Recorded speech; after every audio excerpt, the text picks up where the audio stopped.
How does saving $192,000 turn into $223 million in damages and 85 lives lost? This is the story of the MGM Grand. November 21st, 1980, Las Vegas. It was the crown jewel of the Strip. A casino floor so vast you could fit 2 football fields inside it. But behind the marble columns, a deadly calculation had been made. When the hotel was built, a loophole in the law said that spaces operating 24 hours a day did not need fire sprinklers. The logic was simple. Human eyes never close here. Someone will spot a fire before it spreads. Installing sprinklers would have cost an extra $192,000. The developers looked at the spreadsheet. They saw an unnecessary expense. So they saved the money, and they set the stage for one of the worst disasters in American history. It is 7 a.m., the Friday after Thanksgiving. 5,000 guests are sleeping in their rooms, unaware of what is unfolding 26 floors below. In a ground-floor restaurant called The Deli, closed and dark at this hour, something is wrong. Inside a refrigerated pastry display case, a microscopic disaster has been breeding for years. A faulty compressor has been vibrating against a copper wire, slowly wearing down the insulation. Finally, bare metal touches bare metal. A spark. It ignites the wooden frame inside the wall. But here is the critical detail. The room is sealed tight. The fire consumes the available oxygen and begins to suffocate. It does not burn bright. It smolders, filling the room with superheated pressurized gas. It is a bomb, waiting for air. Tim Connor, a tile worker, spots a wisp of smoke. He grabs a handheld extinguisher and unlocks the double doors, thinking he can put it out himself. Mistake. As the doors swing open, a rush of fresh oxygen floods the starving room. The reaction is instant. The fire does not just grow, it inhales. Backdraft. A shockwave of heat and pressure slams Connor off his feet and throws him across the hallway. The smoldering fire instantly transforms into a flamethrower. It devours the restaurant in seconds and roars toward the open casino floor. The timer has started. The MGM Grand has 20 seconds left. What happens next defies intuition. The fire pours out of the deli and into the adjoining casino. And here, it finds a feast. The MGM Grand's casino is a cathedral of combustible material. The carpets are synthetic. The walls are covered in vinyl fabric. The ceiling tiles are glued with adhesive that melts at relatively low temperatures. Slot machines are packed with plastic components. Decorative panels line every surface. Everything in this space was chosen for how it looked. Almost nothing was chosen for how it burned. The fire hits the casino floor, and a phenomenon called flashover occurs. When superheated gases and radiant heat push every surface in an enclosed space past its ignition point simultaneously, the room does not burn gradually, corner to corner. It erupts, all at once. Everything in the room catches fire at the same moment. The entire MGM Grand Casino, an area the size of 2 football fields, is engulfed in approximately 20 seconds.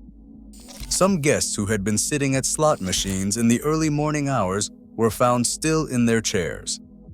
They never stood up. They did not have time to process what was happening before the heat and toxic gases overwhelmed them.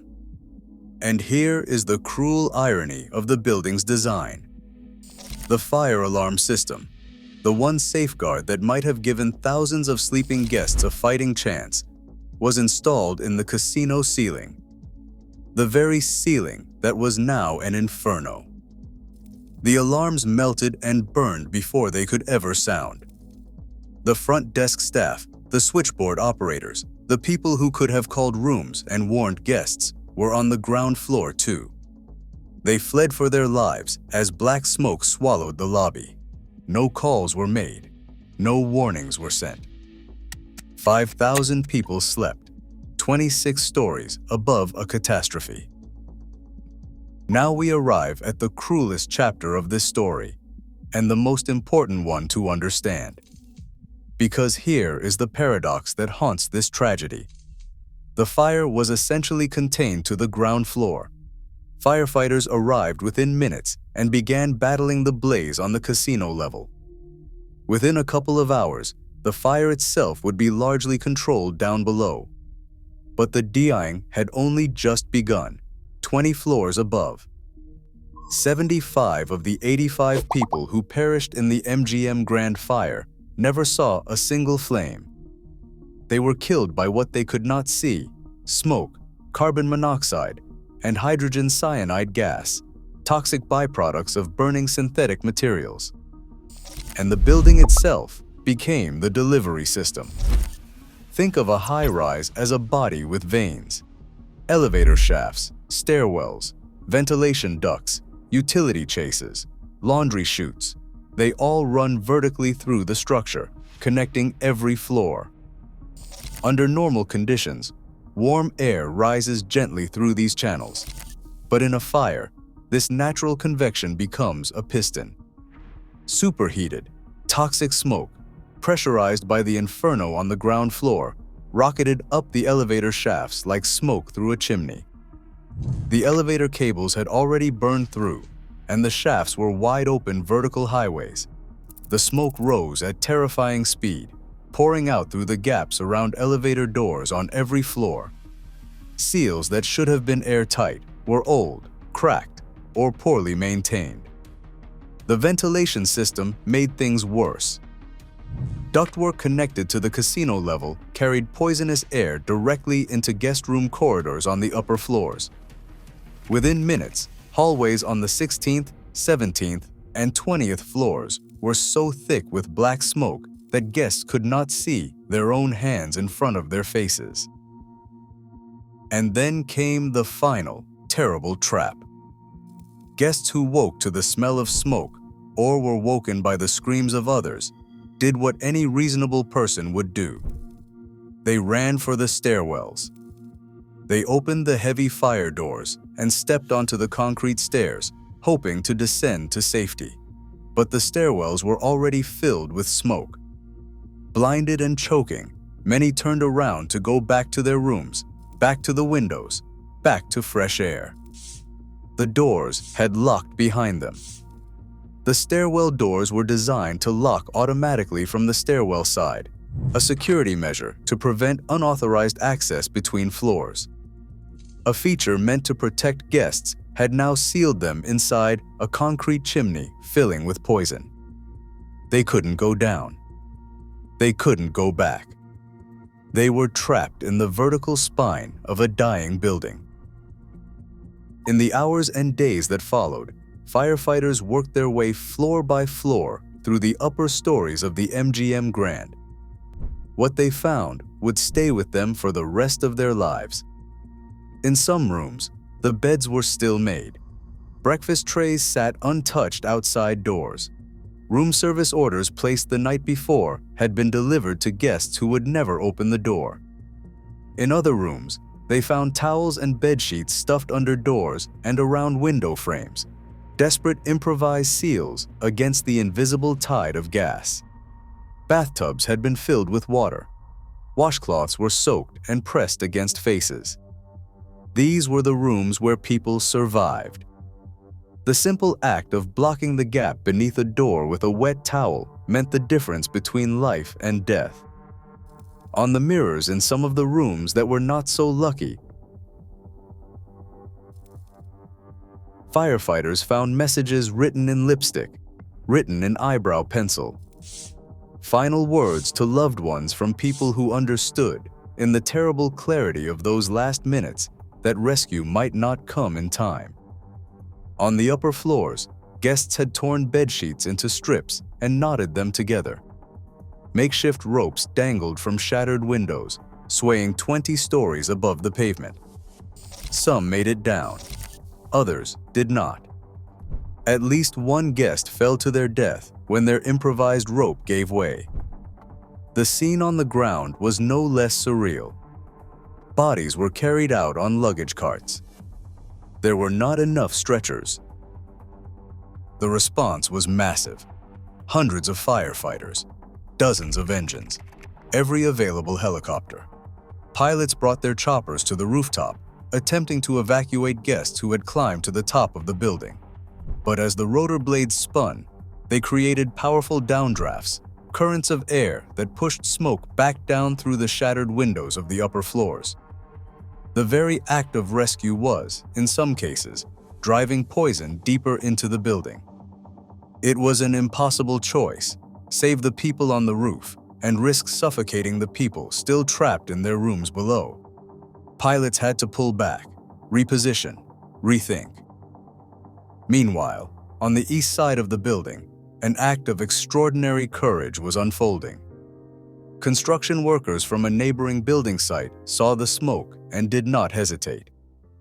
They commandeered a construction platform, a window-washing cradle that crawls along the exterior of skyscrapers, and rode it across to the MGM Grand.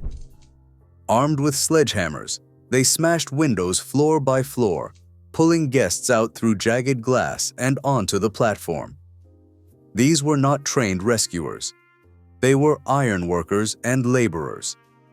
They saved dozens of lives that morning with nothing but brute force and nerve.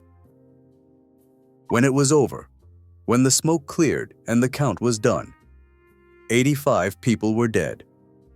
Over 700 were injured. The financial damages exceeded $223 million. But the aftermath revealed something almost as disturbing as the fire itself. Injured survivors, many still in shock, were carried into neighboring casinos. The hotels along the strip opened their doors, but not everyone inside was willing to make room. There are documented accounts of gamblers at slot machines who refused to move, refused to give up their seats, even as bloodied, soot-covered victims were laid on the floor around them. The sound of slot machine bells mixed with the sound of oxygen being administered. It is an image that captures something deeply uncomfortable about the culture that built Las Vegas, and the building codes that let a place like the MGM Grand exist without sprinklers. The lawsuits that followed were the largest in Nevada's history at that time. Investigations revealed the full scope of what had gone wrong, not criminal negligence by any single individual, but a cascade of systemic failures.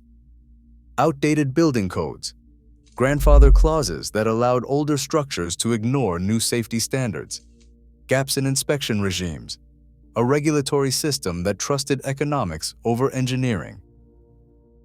And then, barely 7 months later, in February 1981, a fire broke out at the Las Vegas Hilton.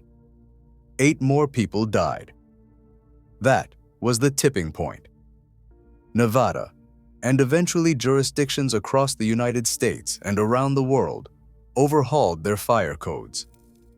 Retroactive sprinkler requirements became law. The grandfather clause, the legal provision that had allowed the MGM Grand and buildings like it to operate under the outdated rules that existed when they were built, was eliminated. Every building, old or new, would be held to modern safety standards. Hotel rooms were required to have smoke detectors. Stairwell doors were redesigned to allow re-entry. Ventilation systems were re-engineered with fire dampers. Elevator shafts were sealed. Every sprinkler head you see in a hotel ceiling today exists in part because of what happened on November 21, 1980. The MGM Grand was rebuilt. It reopened. Today, it operates under a different name, and it is, by all accounts, one of the safest structures in Las Vegas. Its fire suppression systems are state-of-the-art. Its evacuation protocols are rigorous. But the foundation of that safety, the reason those systems exist at all, was laid in smoke and grief. 85 people paid for a lesson that should have been obvious long before the first wire sparked in the deli. That a building full of synthetic materials, with no sprinklers, no functioning alarms, and vertical shafts carrying air to every floor is not a hotel. It is a chimney, waiting for a match. Thanks for watching. Don't forget to subscribe to the channel. See you soon.